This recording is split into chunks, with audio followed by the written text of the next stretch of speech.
folks. So I want to share a little bit of information from another one of these research papers that was published back in June of 96. Actually, this was published, I believe, in July of 97 was when it was downloaded from the internet and then approved for public release. But it was presented to the Air Force in 1996, in June of 1996. It's a research paper on the 2025 operational analysis. Okay. And you might recognize this little logo here because it's the same logo that was used on the research paper for Weather as a Force Multiplier Owning the Weather in 2025. And this paper here was put out in August of 96. So it was put out after this 2025 operational analysis report. So in this report here, they talk about a thing called value focused thinking. And just like every other research paper, just like this one here, Owning the Weather, they do this study where they get all of these really important people together and these research folk and these so-called experts in these different fields of industry and in technology and in law. And they have these little meetings and they develop these models and these future projections and how they believe that the future is going to play out. And then they create all these different scenarios to prepare for those different types of projected scenarios. Okay.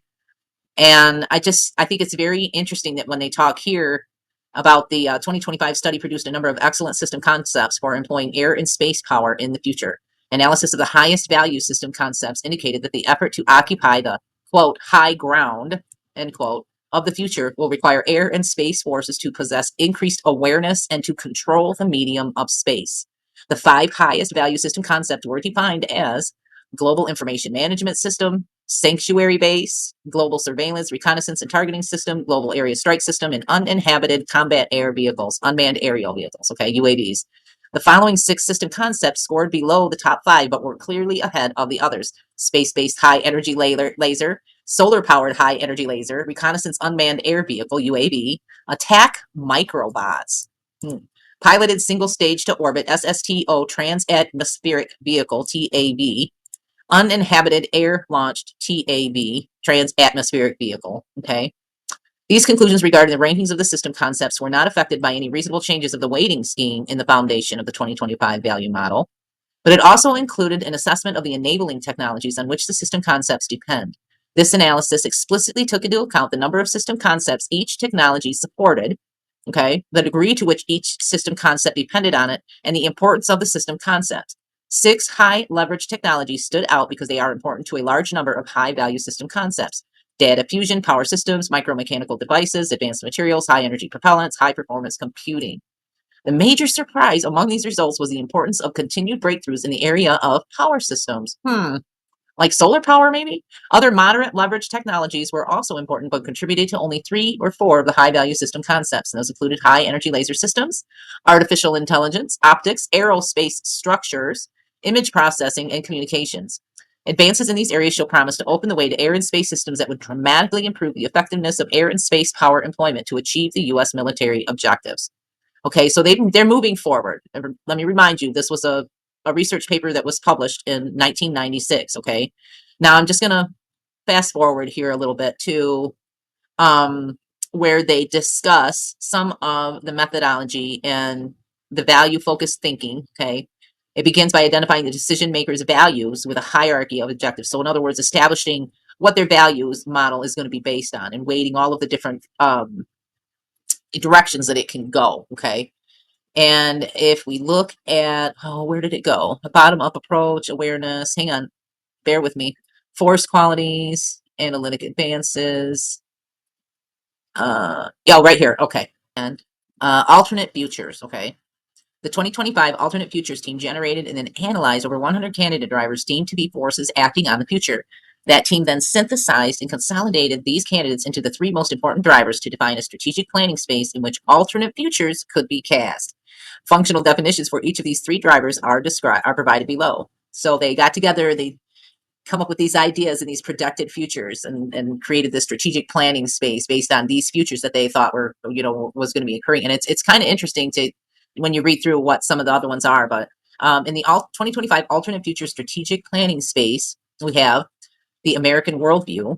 This driver is the U.S. perspective of the world, which determines the nation's willingness and capability to interact with the rest of the world. American worldview captures the dominant U.S. focus regarding international affairs. The U.S. can be primarily internally focused, perhaps even isolationist. Yes, please. or the US can be actively engaged in activities around the world. No, thanks. The poles of the American World Bureau are domestic and global. So, in other words, you want to stick with domestic issues and maybe focus on us, or you want to go global. Okay. In the tech driver, TEK, this driver is the differential in the growth rate, proliferation, leverage, and vitality of scientific knowledge and technical applications and their consequences. TEK describes the rate of change in both the proliferation and advancement of technology. The two poles of TEK are constrained and exponential. In constrained, TEK implies that technology is advancing at an evolutionary rate and that its availability is limited to a relatively small number of actors, which I think is what's actually going on. Exponential TEK occurs when there are revolutionary breakthroughs in technology that are rapidly proliferated throughout the world. So, in other words, technologies that everyone's allowed to play around with and tweak and advance. But I think that we're doing this here with the relatively small number of actors that have control of some very advanced technologies. But anyway, in the world power grid, this driver describes the generation, transmission, distribution, and control of power throughout the world. This power is a combination of economic, political, and information sources of power, as well as military strength. Let me zoom in there a bit. The two poles of this driver are concentrated and dispersed. A concentrated world power grid exists when few actors have the means or will to influence others. And when a myriad of groups or individuals can change the future, the world power grid is dispersed. Okay, here's where it gets kind of curious. Okay. 6 alternate futures were chosen from this planning space to provide a diverse set of future conditions against which to evaluate the proposed air and space systems. 4 futures are extremes. Okay. Gulliver's Travails, Zaibatsu, Digital Cacophony, and King Khan. And cacophony meaning like chaotic, harsh, like a harsh digital environment type of a thing. The world of halves and half nots. That's interesting how they spell that. Let me zoom in there. You can see they spell it the world of halves and half nots was chosen for its centrality. And finally, the 2015 Crossroads future provides a conservative bridge between today, which was 1996, and 2025. Okay, here we go. In Gulliver's Travails, the U.S. is overwhelmed with worldwide commitments, counterterrorism and counterproliferation efforts, and humanitarian operations and peacekeeping operations, which I believe we kind of are spread out kind of thin around the world. A little bit too thin for my taste, if you ask me. But in Zaibatsu, multinational corporations dominate international affairs, loosely cooperating to create a relatively benign world. In Digital Cacophony is the most technologically advanced world, resulting in great power and independence for the individual, but also creating a world of social isolation, fear, and anxiety. Why does social isolation need to be associated with fear and anxiety? I mean, come on. Why do they have to paint it like that? You know what I mean? King Khan is a world where U.S. dominance has waned due to domestic problems. Oh, you don't say. And economic depression. Oh, you don't say. And overshadowing by a rising Asian colossus. And the world of halves and have-nots is dominated by conflict between the haves and have-nots. Then they spell it the right way here, which is kind of going on right now. The world of halves and have-nots is dominated by conflict between the haves and have-nots and by dynamically changing social structures and security conditions. You don't say. In 2015, Crossroads used programmed forces from 1996 to 2001 to fight a major conflict. It presents the U.S. with a strategic challenge in 2015 that could lead to any of other alternate futures by 2025. Okay. These 6 alternate futures provided the fulcrum against which the 2025 operational analysis was applied to determine which of the many systems proposed by the study participants had merit and hence should be pursued by the United States Air Force to ensure air and space dominance in the future. Okay, so I know this video is kind of long, but to kind of wrap it up, basically, they got a bunch of people together and they did this research paper in this study and they created these projected futures and then they moved forward creating scenarios and creating counter narratives and creating counter situations to the challenges that might present themselves. They probably got together even further in other little meetings and other little groups and discussed, in little work study groups, this is what we're going to do if, in the future, the U.S. gets overwhelmed with worldwide commitments and counterterrorism, counterproliferation efforts, and we're spread thin with humanitarian operations and peacekeeping operations. They have a group that addressed that scenario. and created a counter to it and a plan to move forward with that type of scenario. And it's the same thing with Zaibatsu, the same thing with the digital cacophony.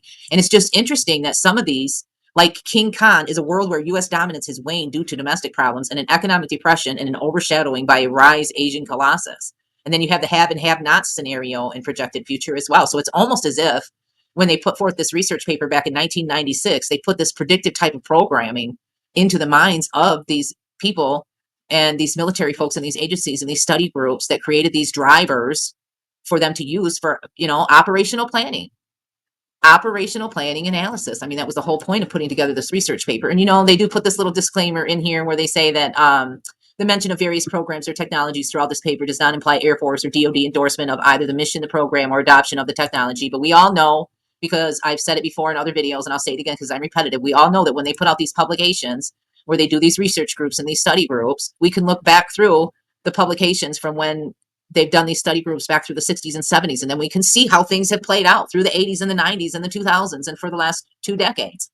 And we can very accurately assume, if you want to call it assuming, we can predict that they used these as base models, these publications and these research papers, and moving forward with their scenarios and in moving and planning their strategic planning with air and space when it comes to this particular, research paper here.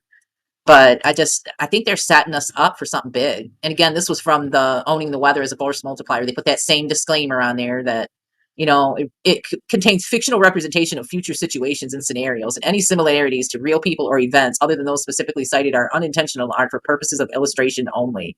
Yeah, right. We could see it, some of this stuff playing right out in front of our eyes, where, weather as a force multiplier. So we could pretty much make a safe assumption that they followed through and took the advice from this research paper. Okay. Just saying. And again, this was published up in August of 96, but this one here, the operation analysis, where they create these projected futures, was in June of 1996. And folks, I think they're setting us up for something with all of this stuff going on with the whole DNC. There's all kinds of news breaking that's been trending for the last week or so, talking about the DNC in Chicago. And I've heard several of these politicians reference it and talk about it and what it's going to be like. DNC protesters are about to ruin Kamala Harris's honeymoon with voters. What to know about pro-Palestinian protests. Kamala Harris heads DNC convention amid protests. DNC protests can't expand. The city blocked them. They wanted to expand and get closer to the building. I bet you they'll end up in the building. They'll end up breaching the security on the building. Or they'll end up getting taken out, much like what happened back in 1968, right? Yeah, it's a DNC protest planned over Gaza. Other causes, as one organizer says, people feel betrayed by the Democratic Party. So it's almost like they're setting the stage for something big to happen on Monday at the DNC convention in Chicago. So they're just setting the stage. They're prepping it. Jewish groups raise concerns about protests during DNC as pro-Palestinian group accuses organizations of fear-mongering. They're all fear-mongering as far as I'm concerned. And you know what? I'll finish up this video by saying this. They have all the security and everything all going in place already. And it wouldn't surprise me that if things got too far out of control with too many actors showing up there and overwhelming the DNC, if they wouldn't deploy drones with jamming devices. You know what I mean? I think they're setting it up for something even bigger to happen at the whole DNC thing. And it's just being mentioned way too much. And even RFK Jr. Referenced it as well. So there's a lot of people that are kind of upset on the way that they just appointed and put this whole Harris through. So I'm concerned, of course. I always am. I'm not fearful necessarily. I'm kind of pissed off because I wish that these people would just get on a freaking plane and go over to that conflict and have it out over there and keep it out of our streets. I mean, can we start a GoFundMe to start raising up funds and money to put some of these people on airplanes and fly them over there to, that area, and they can protest and fight against and air out their beefs over there and keep it out of our country? Because essentially you're attempting to force Americans to choose a side in this too. Essentially, you're bringing your fight over here to our freaking streets of our city when we have enough to fight on our own with our own government and our own issues. That's my take on it. If that offends you, then whatever, I'm sorry. But that's just my opinion. Anyway, stay safe and mindful and enjoy the weekend coming up, because it could be the last, comfortable weekend for a while. If they pop something big enough off, they could declare martial law and we might not even have a fucking election. Just saying. Stay safe and mindful, folks. Know that I appreciate you and that you matter very much to me. Predict the future. The best way to predict the future is to invent it.